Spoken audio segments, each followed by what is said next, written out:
Good morning, everyone. Happy Wednesday morning to you, and welcome back to Morning Musings. My name is Don K. Preston. I am the president of Preterist Research Institute of Ardmore, Oklahoma. Okay, going to do our dead level best to finish up on our series on the 70 weeks of Daniel chapter 9. I'm going to focus this morning on the book of Revelation and the bringing in of everlasting righteousness.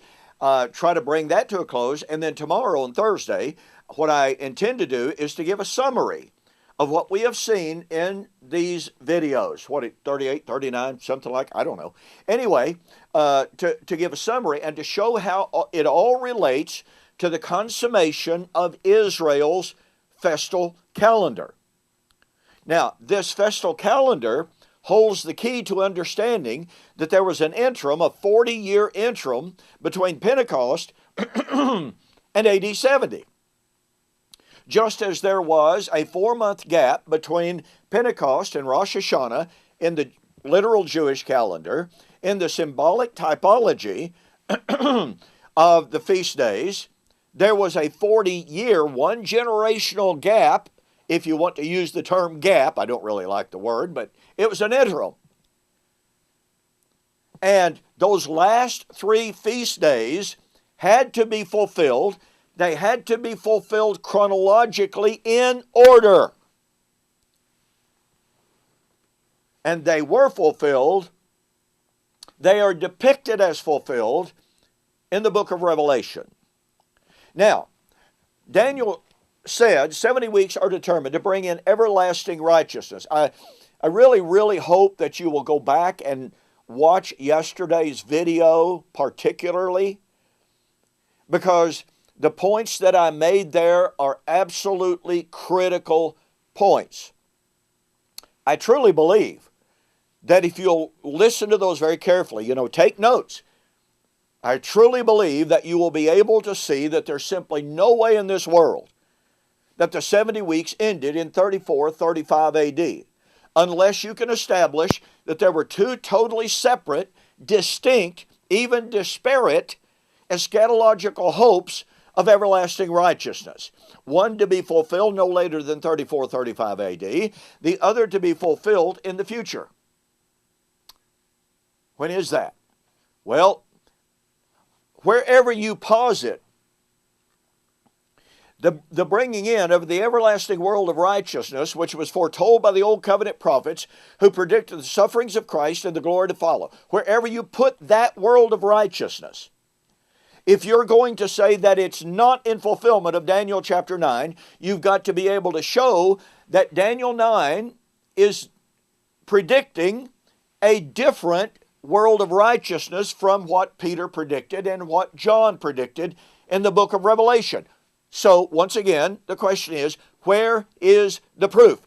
Both Peter and John said that what they were expecting, what they were predicting, was the reiteration of what the Old Testament prophets foretold. So once again, if you're going to say that Daniel 9 foretold the world of righteousness, everlasting righteousness, that came in and was finalized by 34-35 AD, and that was the end of the 70 weeks, then you've got to be able to clearly delineate between that world of righteousness and the world of righteousness of 2 Peter 3. Oh, and by the way, Galatians chapter 5. Oh, and by the way, 2 Timothy chapter 4, what Paul said he was anticipating the realization of righteousness, the crown of righteousness. And of course, Revelation. Now, here's what you really must grasp. The everlasting world of righteousness in Daniel 9. And let me make this point because it's so critical. In Israel's feast days, the Feast of Sukkot, let me back up. Rosh Hashanah, the Atonement, and Sukkot. In the Jewish mindset, Edersheim verifies this. Schurer verifies this. A host of scholars verify this. It was believed that when Rosh Hashanah, Yom Kippur, Day of Atonement, and Sukkot were all consummated, guess what? They celebrated the new creation. Well, you know, after the last day, after the seventh day of Sukkot, they had another feast. It was the eighth day. And it was called Shemini Atzeret. I don't know if I pronounced that correctly or not. Anyway, do you know what Shemini Atzeret was? It's the celebration of the new heaven, the new earth, the new creation. Now, remember, Daniel 9:24 and following contains no less than 4 echoes of the Jewish calendar. The death of Messiah is the Passover. Yom Kippur is making the atonement. On and on it goes, all right? So, you then have what? Rosh Hashanah, which is what? The judgment of Daniel 9:26 and 27. But what would lie on the other side of judgment? You know, in my video a couple of weeks ago, before my hiatus, I pointed out that some people try to say, well, you know, Daniel 9:24, that's all about blessings. But Daniel 9:26 and 27, that's judgment. And those aren't the same. Folks, look, that is a horrible miscarriage of hermeneutic and Jewish understanding. Throughout the Old Testament, blessing and judgment go hand in hand. To put it like this, Israel's blessings would come at the time of Israel's judgment. Isaiah 27, 9 and 10. This is the fruit of the taking away of her sin. By this I will take away her sin. When the altar is turned to chalkstone, the fortified city is destroyed. Say, what, Lord? This is how I'm going to bring about their blessing. I'm going to destroy the temple and the altar. Oh, where's the good news in that? Because the removal of the old covenant system would be the arrival of the new covenant system, the new heaven and the new earth, the everlasting world of righteousness of Daniel chapter 9. It is absolutely improper, pardon me, to have the arrival of the everlasting world of righteousness separate from, distinct from, and divorced from judgment. You can't do that biblically. So when those who claim that the 70 weeks of Daniel were fulfilled in AD 34 and 35, the question therefore is, okay, if that's when everlasting righteousness was fully brought in, where's the judgment? Remember, Isaiah 65 through 66, the new heaven and new earth, which according to Peter is where righteousness dwells. What righteousness? The righteousness foretold by the old covenant prophets who foretold the sufferings of Christ and the glory to follow.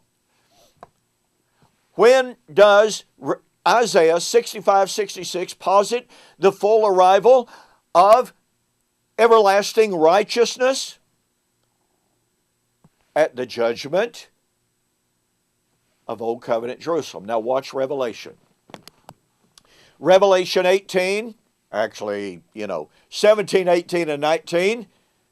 You have the judgment of Babylon, the city where the Lord was crucified.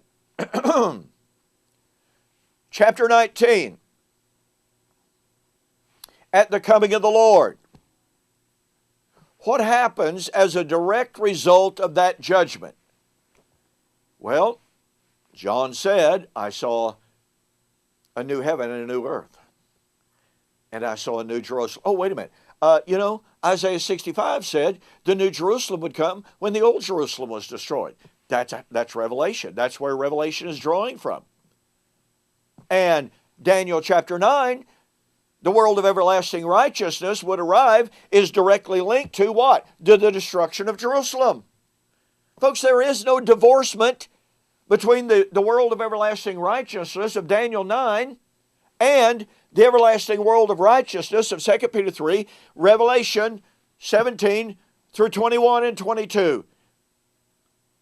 Now, if that pattern of blessing after judgment is true, and it obviously is, it's simply undeniable, you do not have the full arrival of the everlasting righteousness until, just as Peter says in 2 Peter chapter 3, you do not have the arrival of everlasting righteousness until the day of the Lord. The new world flows out of the destruction of the old. You do not have in the book of Revelation the new heaven, the new earth, the new Jerusalem until the old Jerusalem, i.e. Babylon, is destroyed. And what that means is, once again, unless you can prove definitively that the everlasting world of righteousness of 2 Peter chapter 3 is different from the everlasting righteousness of Daniel 9, unless you can prove that the new heaven and new earth wherein dwells righteousness is different from Isaiah 65 and 66, unless you can prove that the new heaven and new earth, the new Jerusalem of Revelation is different from Daniel 9, Isaiah 65, Isaiah 66, unless you can prove that those are totally different new creations, which would come in the consummation of Israel's festal calendar. When? After Rosh Hashanah, at the completion of the atonement, and at the consummation of Sukkot. In the celebration of Shemini Atzerat, in the celebration of the 8th day, you have the new heaven, the new earth. You have the wedding, and a whole lot of other fantastic biblical motifs. Folks, it's all related to Israel's feast days. And anyone who is suggesting, as many do, good people to be sure, anyone that is suggesting that you can divorce God's eschatological consummation from Israel's feast days is simply ignoring the biblical data. It doesn't work. Hey, don't forget my very, very special offer that I'm making for the month of January. These two books, Seal It, Vision, and Prophecy, and 70 Weeks Are Determined for the Resurrection. If you ordered them separately, they would cost you $35. Okay? For the month of January 2019 alone, all right? Special price, $25 total. That's delivered to your house. Okay? Go to my website. You'll find a banner that is there offering it. All you got to do is click on it, go right through. Easy as pie. All right? Well, thank you so much for joining me for this morning's Morning Musings. On tomorrow's program, Thursday, I'm going to try to summarize as briefly and succinctly as possible what we have seen in our examination of Daniel chapter 9. Don't want to miss it. We'll see you on the flip side.